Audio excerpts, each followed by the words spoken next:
Bapak Ibu, serta saudara-saudari umat Keuskupan Agung Medan yang terkasih. Hari ini kita memasuki minggu kedua bulan Kitab Suci Nasional. Pada minggu pertama bulan Kitab Suci Nasional, kita telah mendengarkan katekesi tentang arti dan sejarah singkat BKSN dan dasar pemilihan tema BKSN. Dan pada minggu kedua ini kita akan mendengarkan katekesi tentang kitab Deuterokanonika. Kitab Deuterokanonika itu terdapat pada bagian tengah antara Perjanjian Lama dan Perjanjian Baru dalam susunan Alkitab yang dicetak. Kitab-kitab Deuterokanonika ini sudah dikenal oleh umat Kristen sejak abad pertama Masehi, ketika rasul-rasul mulai mewartakan Injil di luar tanah terjanji, di Asia Kecil, Yunani, Mesir, dan lain-lain. Mereka menggunakan kitab suci Yahudi terjemahan Yunani yang disebut dengan Septuaginta.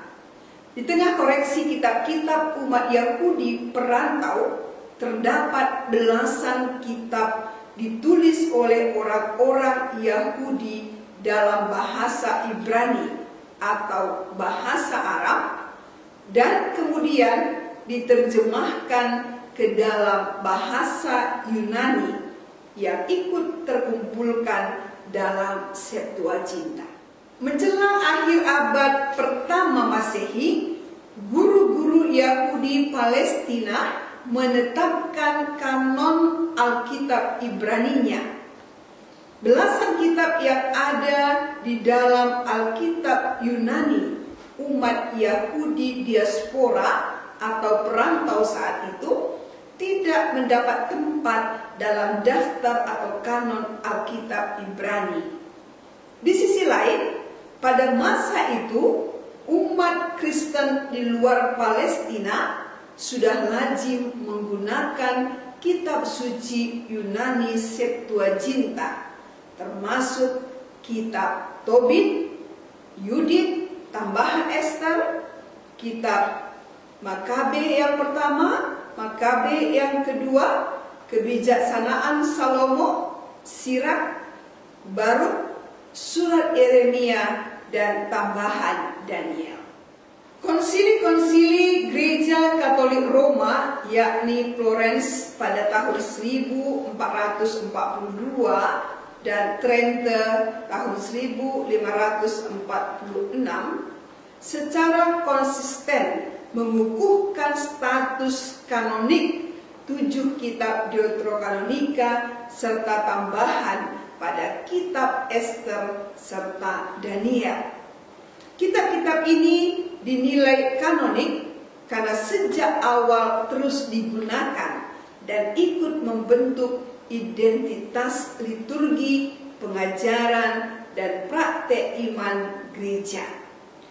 Kitab Deuterokanonika ini terdiri dari kitab Tobit, Yudit, 1-2 Makabe, kebijaksanaan Salomo, Yesus bin Sirak, Baruk, surat Nabi Yeremia, tambahan-tambahan pada kitab Ester, dan tambahan-tambahan pada kitab Daniel. Jumlah kitab Deuterokanonika ada 7, akan tetapi jumlah ini bisa menjadi 8, 9, atau 10. Hal ini tergantung pada penjelasan kita. Penjelasannya sebagai berikut. Jika dikatakan 7, maka kitab itu terdiri dari kitab Yudit, Tobit, 1 Makabe, 2 Makabe, kebijaksanaan Salomo, Sirak, dan Baruk. Baruk dan surat Yeremia dianggap satu kitab.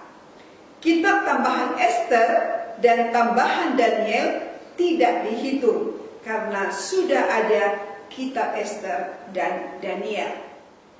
Jika dikatakan 8 kitab, maka terdiri dari kitab Yudit, Tobit, 1 Makabe, Makabe, 2 Makabe, Kebijaksanaan Salomo, Sirah, Baruk, dan surat Yeremia. Kitab Baruk dan Yeremia dipisahkan. Kitab tambahan Ester dan tambahan Daniel tidak dihitung karena sudah ada kitab Ester dan kitab Daniel.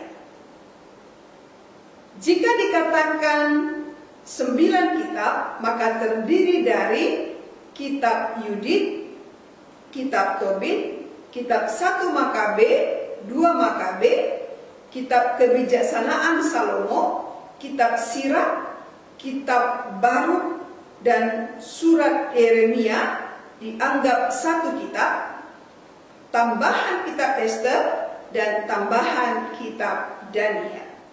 Dan jika dikatakan 10 kitab, maka terdiri dari kitab Yudit, Tobit, kitab 1 Makabe, 2 Makabe, kitab Kebijaksanaan Salomo, kitab Sirah, kitab Baruk, kitab surat Yeremia, tambahan kitab Ester, dan tambahan kitab Daniel.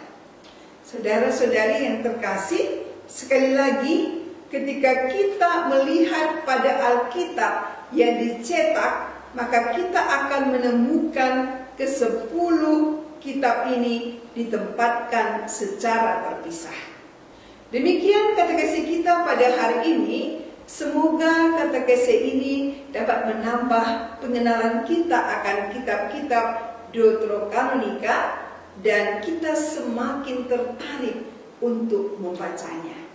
Tuhan memberkati kita semua.